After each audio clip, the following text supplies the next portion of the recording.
That's a solution. It's an accomplishment to have such a solution. You can, if somebody gives you a value of the energy, you can calculate what is the phase shift. But we probably want to do more with it. So if you decide to plot this on a computer, again, there's lots of variables going on here. So you would want to figure out what are the right variables to plot this. And the right variables suggest themselves.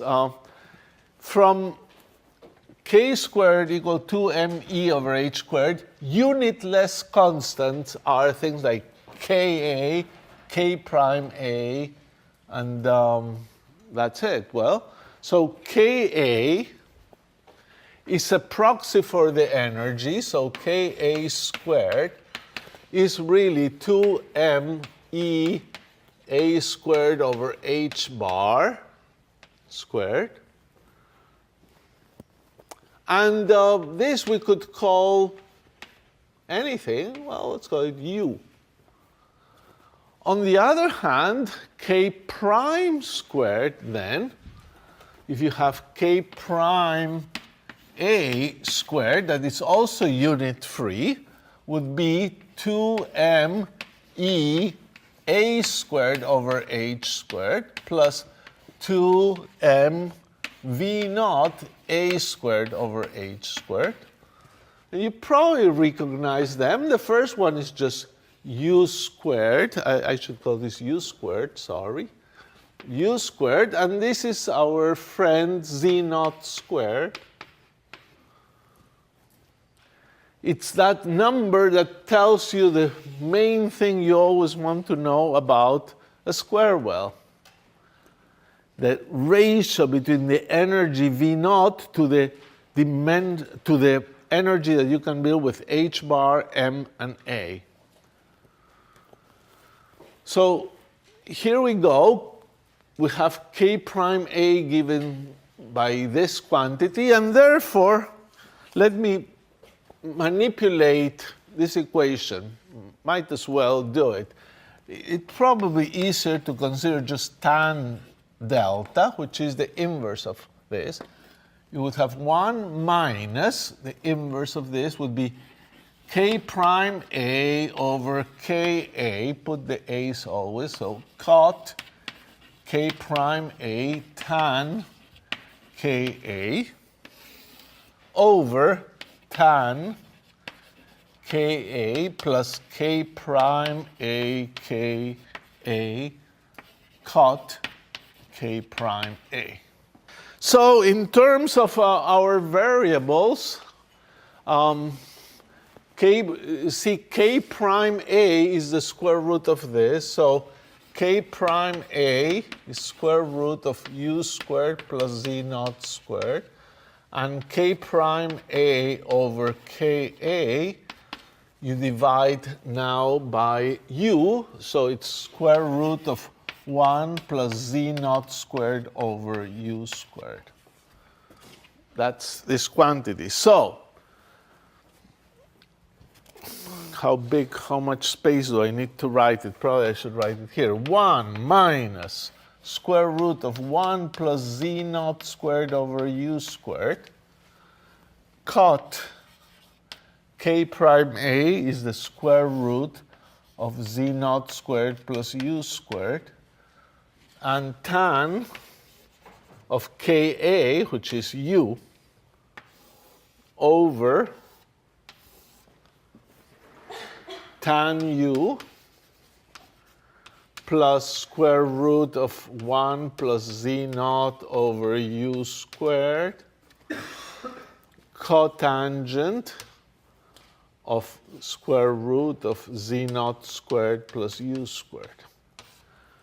Okay, it's not terrible. That's tan delta. So if somebody gives you a potential, You calculate what Z naught is for this potential, you put Z naught there, and you plot as a function of U with Mathematica, and plotting as a function of U is plotting as a function of Ka, and that's perfectly nice thing to do, and it can be done with this expression.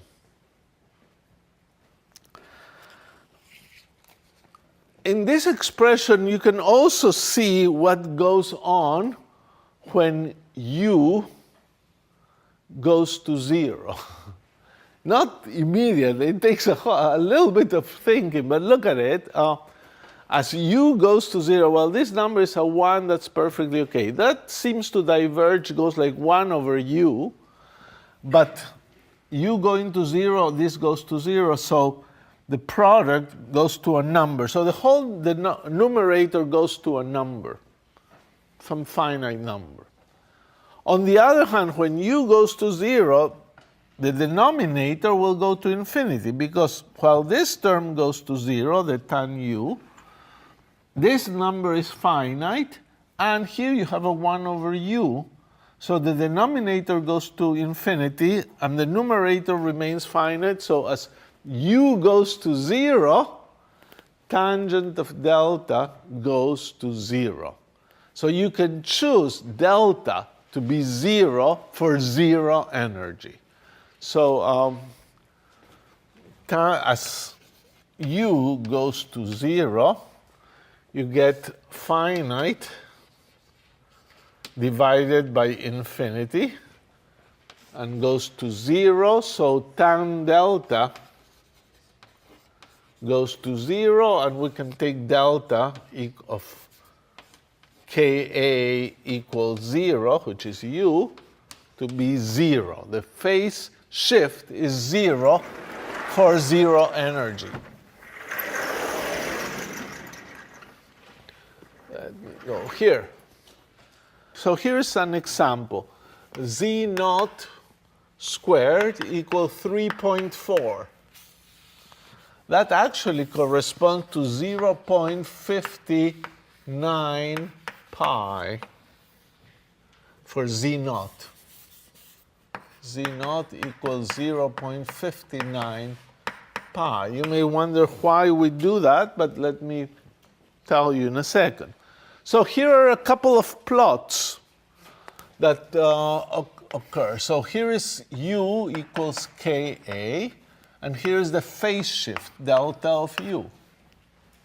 You have the tangent of delta, but the phase shift can be calculated. And what you find is that, yes, it starts at 0, as we mentioned, and then it starts going down, but it stabilizes at minus pi, which is a neat number. That's what the phase shift does. The so-called scattering amplitude, where you could say, when is the scattering strongest? When do you get an extra wave that is propagating more strongly? So you must plot sine squared delta. And sine squared is highest for minus pi over 2. So this goes like this, up and decays as a function of U.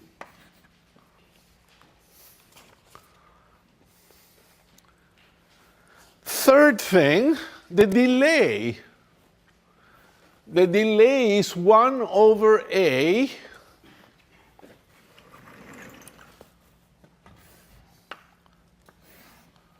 the delay is 1 over A d delta dk as a function of U.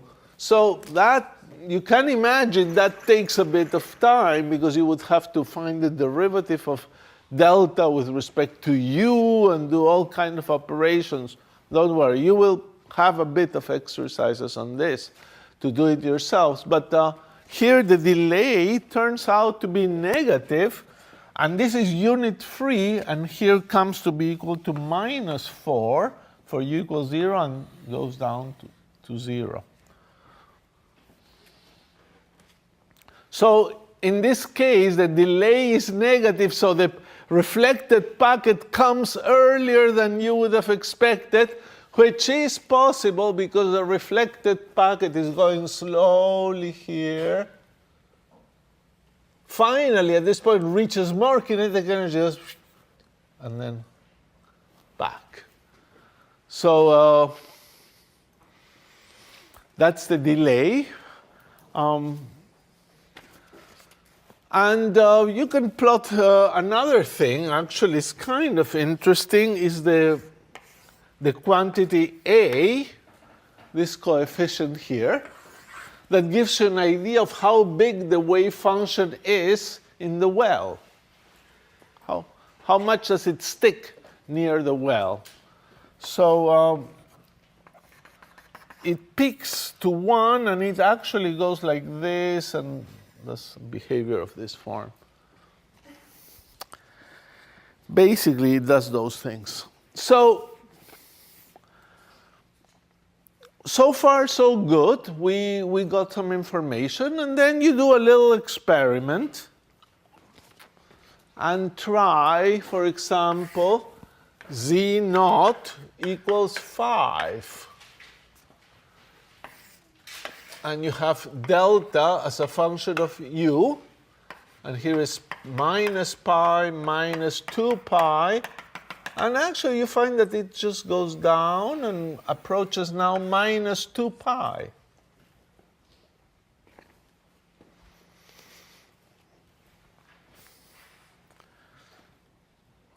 So actually, if you increase this z naught a bit, it still goes to pi, a pi excursion of the phase, but suddenly at some value it jumps and it now goes to 2 pi. And if you do with a larger value, at some point it goes to 3 pi and 4 pi, and it goes on like that. Well, if z naught would have been smaller, like half of this, the phase would go down and would go back up, wouldn't go to minus pi. It does funny things. So what's really happening is that there is a relation between how much the phase moves and how many bound states this potential has. And you say, why in the world? This calculation had nothing to do with bound states. Why would the phase shift know about the bound states? Well, actually it does. And here is the thing. If you remember, you've actually solved this problem in homework, the half square well, in which you put an infinite wall here.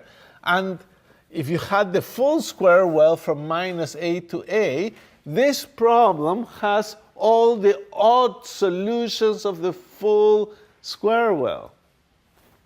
All the odd solutions exist. And if you remember the plots that you would do in order to find the solutions, you have pi over 2, pi, 3 pi over 2, 2 pi. And here is the even solution, even. Here is the odd solution. I'll do it like that. Here is an even solution. Here is an odd solution. And I mark the odd solutions because we care about the odd ones, because that's what this potential has. So z naught equals 0.59 pi is a little more than pi over 2, so it corresponds to one solution. So there is one bound state for this z naught. Z naught equals 5 is about here, is in between 3 pi over 2 of this, and there's two nodes, two intersections, therefore two solutions in the square well, and here we have that the phase has an excursion of not just pi for 1, but 2 pi. And if you did this experiment for a while, you would convince yourself there's a magic relation between how much the phase shift moves and how many bound states you have in this potential.